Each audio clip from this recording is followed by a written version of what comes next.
బాబావారి షష్ఠి పూర్తి మహోత్సవం ప్రజా దర్శనాలు అక్కడి నుంచి ప్రారంభించవలసిందిగా సోదరి సుశీల వెంకట్రావు గారిని కోరుతా ఉన్నాను. జై బాబా అమ్మ. జై బాబా అండి. ఆనంద్ కుమార్ గారు అందరికీ జై బాబా అండి. ఒక్క నిమిషం మనం ముందు ఒక్క నిమిషం మాట్లాడుకుని తర్వాత అందులోకి వెళ్దాం. ఇవాళ రీడింగ్ లోకి వెళ్దామండి. ఈ షష్ఠి పూర్తి కార్యక్రమాలు చూసి అవుతున్న టైంలో బాబా అన్న ఒక మాట, మీరెంతో శ్రద్ధతో జరిపిన ఈ కార్యక్రమం చూసి కార్యక్రమం నన్ను ఎంతో చలింప చేసింది అన్నారట బాబా. అయితే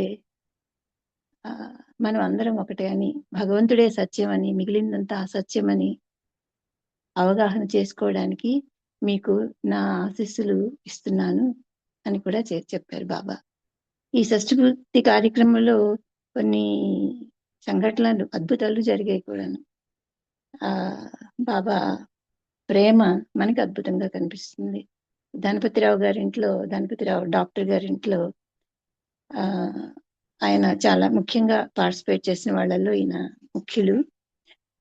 అక్కడ పనిచేస్తున్న ఒక ఆమె, వాళ్ళ ఇంట్లో పనిచేస్తున్న రామలక్ష్మి అని ఆమె, బాబా వస్తున్నారు అనగానే బాబా పాదాలు ముట్టుకుని ఆయనకి నమస్కారం చెయ్యాలి అని మనసులో చాలా కోరిక పెట్టుకొని ఉందట.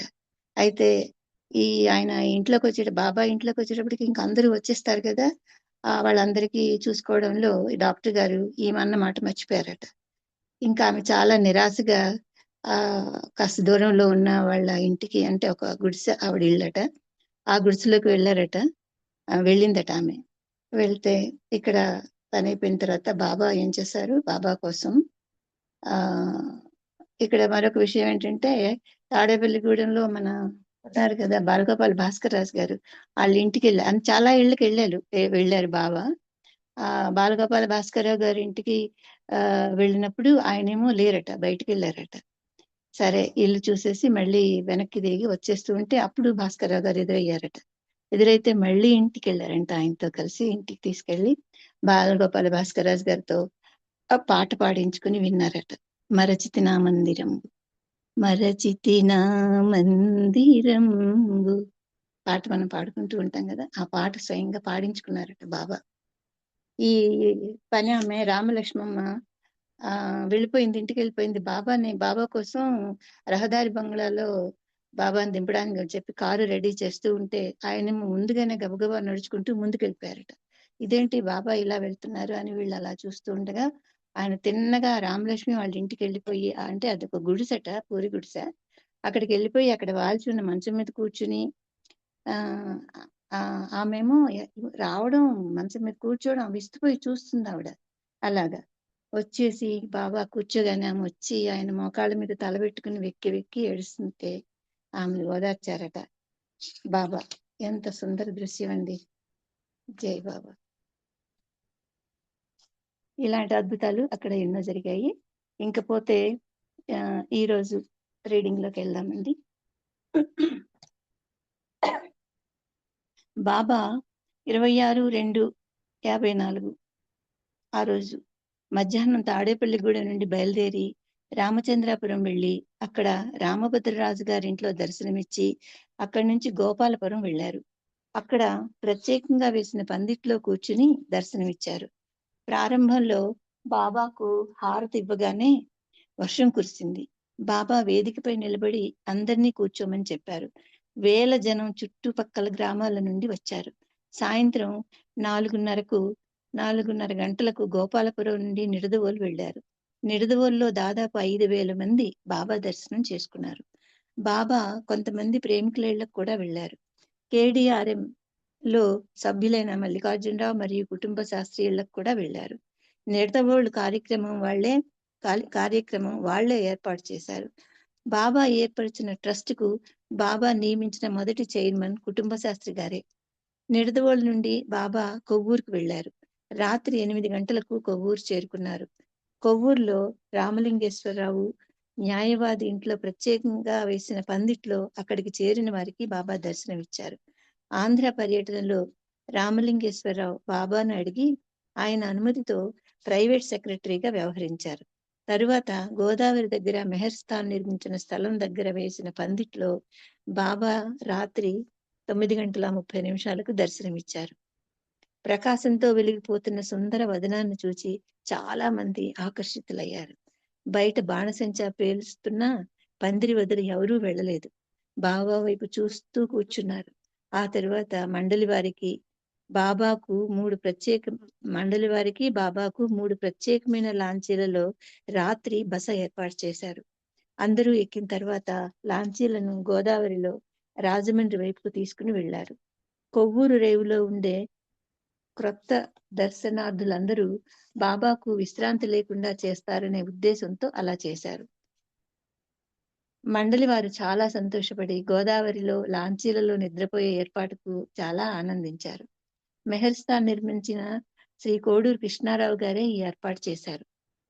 తర్వాత 27వ తారీఖున ఉదయం 8:30 బాబా లాంచీ నుండి దిగి పందిట్లోకి వెళ్లి అక్కడ చేరిన దాదాపు 2000 మందికి దర్శనం ఇచ్చి ప్రసాదం పంచిపెట్టారు.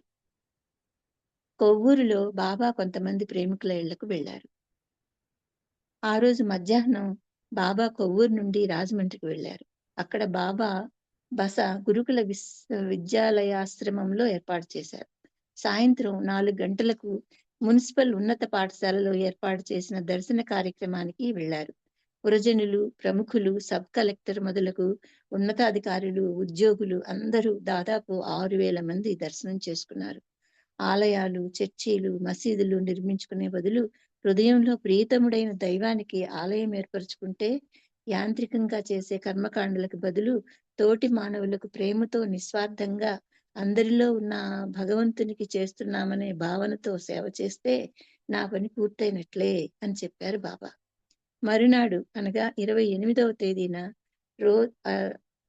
గురుకుల విద్యార్థులతో కొంత సమయాన్ని గడిపి వారికి తన దర్శనం ఇచ్చి కొన్ని సందేశాలను ఇచ్చారు. ఆ తర్వాత 8:55 బయలుదేరి అమలాపురం వెళ్లారు. దారిలో ధవళేశ్వరంలో కెనాల్స్ సూపరింటెండెంట్ ఇంజనీరు నరంబునాథన్ పిళ్ళై ఇంటికి వెళ్లారు. అక్కడ ఉన్న వారికి దర్శనమిచ్చి అమలాపురం బయలుదేరారు. దారిలో బాబా బాగా ఆకలి వేస్తోందన్నారు. పప్పు, అన్నం కావాలి అని అడిగారు. బొబ్బర్లంక గ్రామం వద్ద ఆపి అన్నం వెతకడం కోసం బయలుదేరారు. ఒక గుడిసె ముందు నిలబడి ఉన్న ఒక వృద్ధ స్త్రీని, అప్పుడే వండిన అన్నాన్ని చూసి కుటుంబ శాస్త్రి గారు వెళ్లి, జీసస్ క్రీస్తు కొరకు కొంచెం అన్నం పెడతావా అని అడిగి తీసుకొచ్చారు. బాబా అన్నం 2 ముద్దలు తిని ఆ స్త్రీని కౌగిలించుకొని ఆమె అదృష్టవంతురాలని చెప్పారు. తన ప్రియతమ ప్రభువును కలవాలనే తపన ఆమెలో గుర్తించాడేమో బాబా. అందుకని ఆకలి నెపంతో అన్నం కోసం కంగారు పెట్టి ఆ స్త్రీకి తన దర్శనం, ఆలింగన భాగ్యం కలుగచేశారు. కొత్తపేటలో కొంతమంది బాబా కారును ఆపివేశారు. కొబ్బరికాయలు సిద్ధంగా ఉన్నాయి, కొబ్బరి నీరు త్రాగమని అన్నారు. బాబా నేరుగా అమలాపురం వెళ్దామనుకుంటే కొత్తపేటలో ఆపడం, కొబ్బరి నీళ్ల గురించి చెప్పడం బాబాకు ఇష్టం లేదు. ఈలోగా బస్సులో వస్తున్న మండలి వారు బాబా త్రాగమన్నారని చెప్పడంతో కొబ్బరి నీళ్లు తాగడం ప్రారంభించారు. అందరూ 4 కొబ్బరికాయల నీళ్లు తాగాలని బాబా ఆజ్ఞాపించారు. వెంటనే మళ్లీ అమలాపురానికి ప్రయాణమయ్యారు. దారిలో కారు నడుపుతున్న ధర్మారావు గారికి కునుకు వచ్చి కారు అదుపు తప్పి ప్రక్కనున్న రాళ్లగుట్టపై 2 చక్రాలు ఎక్కాయి. బాబా తన చేతితో స్టీరింగ్ తిప్పారు. లేకపోతే ఒక్క క్షణంలో కారు ప్రక్కనున్న కాలువలో పడిపోయి ఉండేది. త్రుటిలో తప్పిన ప్రమాదానికి కారులోని వారికి ఒళ్ళు జలదరిస్తే బాబా మాత్రం హుందాగా కూర్చున్నారు. మధ్యాహ్నం 12:30 కమలాపురం చేరుకున్నారు. బాబాకు, మండలి వారికి ఆల్ ఇండియా కాంగ్రెస్ మాజీ జనరల్ సెక్రటరీ కళా వెంకట్రావు అన్ని ఏర్పాట్లు చేశారు. బాబా ఎక్కడికి వెళ్ళినా వెంటనే ఉండి బాబాకు కావలసినవన్నీ స్వయంగా సమకూర్చాడు కళా వెంకట్రావు. మంచితనం అంటే స్వార్థ చింతన లేకపోవడం. నిస్వార్థంగా తోటి వారికి సేవ చేస్తే భగవంతుని సేవించినట్లే.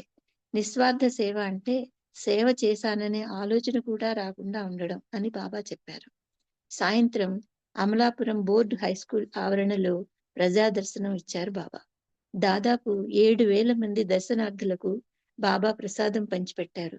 మరునాడు 1వ తేదీ రోజున ఉదయం కొంతమంది ప్రేమికుల ఇళ్లకు బాబా వెళ్లారు. తర్వాత రాజోలుకు ప్రయాణమై ప్రత్యేకంగా ఏర్పాటు చేసిన పందిట్లో ప్రజా దర్శనం ఇచ్చారు.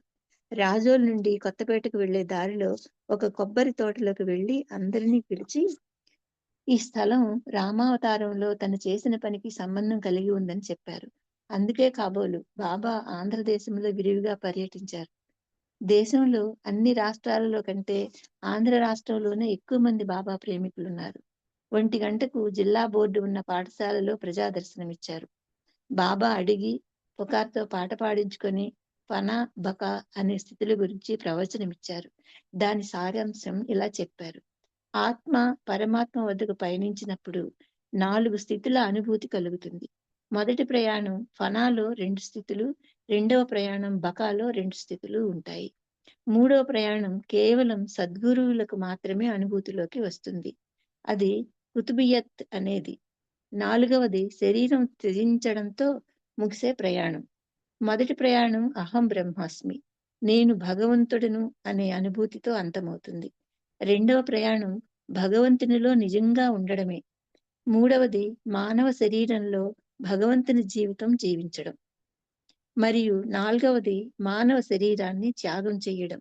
శరీరాన్ని వదిలిన తరువాత కూడా అనంత అస్తిత్వానుభవం శాశ్వతంగా ఎరుకతో ఉండిపోతుంది. కేడిఆర్ఎం ప్రేమికులు రాజోలు నుండి కొత్తపేటకు ప్రయాణించే జీపు ప్రమాదానికి గురి అయి గోతిలో పడిపోయింది. అదృష్టవశాత్తు స్వల్ప గాయాలతో అందరూ ప్రాణాపాయం నుండి తప్పించుకున్నారు. బాబా చేసిన అద్భుతం వల్లనే బ్రతికి బయటపడ్డామని వారు బాబాకు చెప్పగా, బాబా తాను ఏ అద్భుతమూ చేయలేదని, ఆ వార్త తాను ఇప్పుడే వింటున్నానని చెప్పారు. అలాంటి అద్భుతాలు తనకు అంటగట్టరాదని బాబా పలుమార్లు చెప్పారు. ప్రేమికులకు తన ఎడల గల ప్రేమ విశ్వాసాల శక్తి వల్ల అలాంటివి ఎన్నో జరుగుతాయని, తనకు ప్రత్యక్షంగా అలాంటి చిన్న విషయాలు అంటగట్టరాదని, అందరి హృదయాలను భౌతికం నుండి పరమార్థం వైపు మరల్చి ప్రేమమయమైన నవమానవాళిని సృష్టించడమే తన ప్రస్తుత అవతారంలో చేయబూనిన ఒకే ఒక అద్భుతమని, అది తన మౌన విరమణపై ఆధారపడి ఉన్నదని పలుమార్లు చెప్పారు బాబా. కొత్తపేటలో నేషనల్ క్లబ్లో ఏర్పాటు చేసిన ప్రజాదర్శన కార్యక్రమంలో దర్శనమిచ్చి ప్రసాదం పంచిపెట్టారు. దాదాపు 4,000 మంది ఆ కార్యక్రమంలో పాల్గొన్నారు. సాయంత్రం రాజమండ్రికి చేరుకుని గురుకులంలో ఏర్పాటు చేసిన కార్యకర్తల ప్రత్యేక సమావేశాన్ని 1వ తేదీ రాత్రి 9 గంటల నుండి నిర్వహించారు. బాబా తన స్వహస్తాలతో అందరికీ కాఫీ ఇచ్చారు. అది చాలా ముఖ్యమైనదని బాబా చెప్పారు. సమావేశాన్ని ప్రారంభిస్తూ బాబా ఇలా చెప్పారు: మీరు నాకు సమర్పించిన సన్మాన పత్రాలు, ఈ సమావేశాలు, కార్యక్రమాలు, నా సందేశాలు, ఉపన్యాసాలు ఆధ్యాత్మిక మార్గంలో ఏ ప్రయోజనం చేకూర్చవు. అలాగే నాకు హారతులు ఇవ్వడం, పూజలు చేయడం, పూలమాలలు వేయడం, ప్రణామాలు చేయడం, పళ్ళు మిఠాయిలు సమర్పించడంలో కూడా ప్రయోజనం ఏదీ ఉండదు. మీరు నాపై చేసే ఖర్చు, పడే శ్రమ వృధా. నాకు కావలసింది నిష్కళంకమైన ప్రేమ. అనాది నుండి దేవతలు నాకు పూజ చేస్తూనే ఉన్నారు. నా కార్యకర్తల నుండి నిజమైన పనిని ఆశిస్తున్నాను అని చెప్పారు. బాబా తన పని అంటే ఏమిటో ఆ రోజున విపులంగా చెప్పారు. దాని సారాంశం ఇలా ఉంది: 1వది, నేను అవతారుడనైతే నా పని నేనే చేసుకుంటాను. మౌనంగానే నా విశ్వకార్యాన్ని నేనే చేసుకోగలను. ప్రపంచమంతా నాకు ఎదురు తిరిగినా, నన్ను ఆరాధించినా నాకు ఒక్కటే, నా పనిలో పాల్గొనడం నేను మీకు ఇచ్చే అవకాశం మాత్రమే. 2వది, మీరు సిద్ధంగా ఉంటే నా పని 100కి 100 పాళ్ళు నిజాయితీతో చేయాలి. మీరు బాబా దేవుడనుకుంటే అలా చెప్పండి, సంకోచించకండి. బాబా దెయ్యం అనుకుంటే అలాగే చెప్పండి, భయపడకండి. మీరు నన్ను ఏదిగా తలిస్తే నేను అదే అవుతాను. మీ అంతరంగానికి విరుద్ధంగా చెప్పకండి. మరీ అతిశయోక్తిగా చెప్పకండి. నేను అన్నిటికీ అతీతుడను. 3వది, నా కోసం పనిచేసేవారు ఏ పని చేసినా నా నుండి గాని, ఇతరుల నుండి గాని మెప్పు ఆశించరాదు, ప్రతిఫలం కోరరాదు. పని చేయడమే దాని మెప్పు. అది ఎంత సులభమో ఆచరణలో పెట్టడం అసాధ్యం.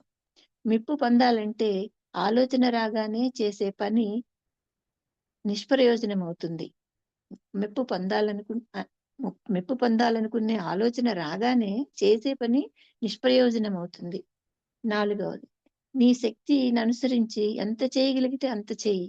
అది నిజాయితీగా చెయ్యి. కార్యకర్త ఎప్పుడైతే నా పని కోసం ఇతరులపైన గాని, ఇతర విషయాలపైన గాని ఆధారపడతాడో, నా పని చేసినా చెయ్యనట్లే అవుతుంది. 5వది, నా పేరుతో నా పని కోసం వసూలు చేసిన డబ్బు సరిగా లెక్క వ్రాయకుండా ఖర్చు చేస్తే, కార్యకర్తలు వెంటనే దైవ కార్యం కోసం తలపెట్టిన ఆ పనిని నిలిపివేయాలి. సరి అయిన అవసరం లేకుండా నా పేరుతో ఒక్క పైసా వసూలు చేసినా అది అవినీతికరమే. ఆ వ్యక్తికి అది అనేక జన్మలకు కారణభూతమవుతుంది. 6వది, మీరు ప్రచారం మాత్రం చేస్తుంటే అది అక్కర్లేదు. అసత్యంగా వెల్లడి చేసే ప్రచారం అసలే వద్దు. నాకు కావలసింది ప్రేమ, నిజాయితీతనం.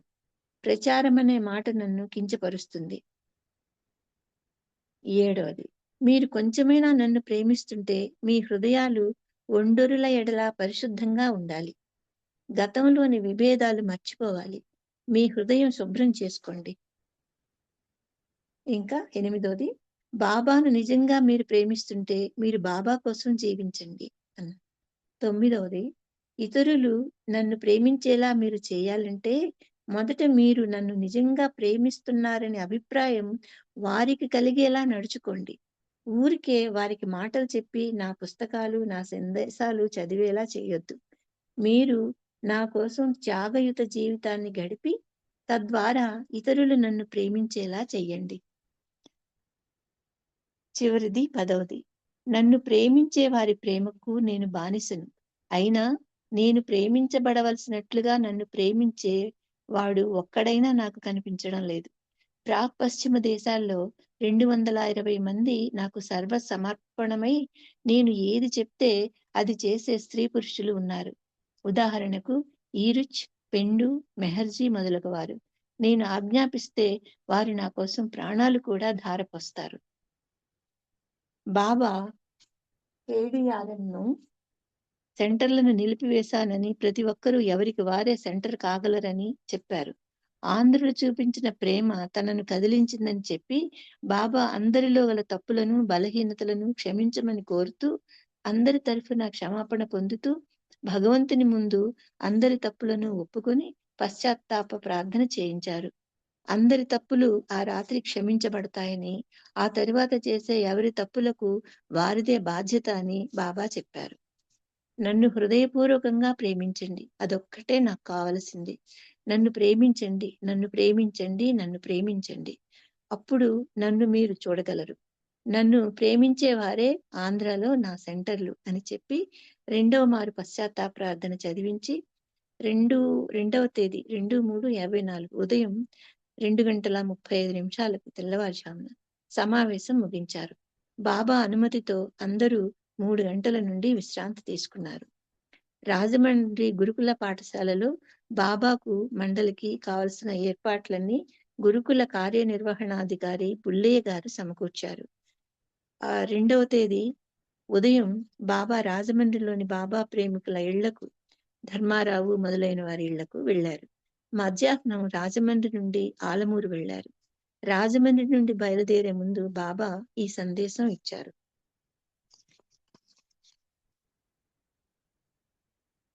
ఆనంద్ గారు, టైం అయితే చెప్పండి కొంచెం. జై బాబా అమ్మ. కరెక్ట్ గా టైం ఎందరో 9:10-20 అయిపోయింది. టైం అయిపోయిందమ్మా. ఇక్కడికి ఆపుదామండి. అక్కడికి ఆపేద్దాం అమ్మా. 155వ పేజీ చివరి వరకు వచ్చామండి. అక్కడే నెక్స్ట్ పారా కూడా స్టార్ట్ అయింది. అక్కడ నుండి స్టార్ట్ చదవాలి. అవుతుంది. ఓకే. సరే అమ్మా. అది అవతార్ మెసేజ్ మెహర్ బాబా కీ జై. జై మెహర్ బాబా అమ్మ. మన జై. సోదరులు రామకృష్ణయ్య గారు చాలా అద్భుతంగా సంక్షిప్తంగా సంకలనం చేసినటువంటి అవతార్ మెహర్ బాబా జీవిత చరిత్రని మనం చదువుకుంటూ ఉన్నాము. ఈరోజు చాలా అద్భుతమైనటువంటి సంఘటనలను మన సోదరి సుశీల వెంకట్రావు గారు పఠనం ద్వారా మనం విన్నాము. అందులో బాబావారి షష్ఠీ పూర్తి మహోత్సవానికి సంబంధించిన విశేషాలు, అలాగే ప్రధానమైనది కార్యకర్తలకు బాబావారు ఇచ్చినటువంటి ఆదేశాలను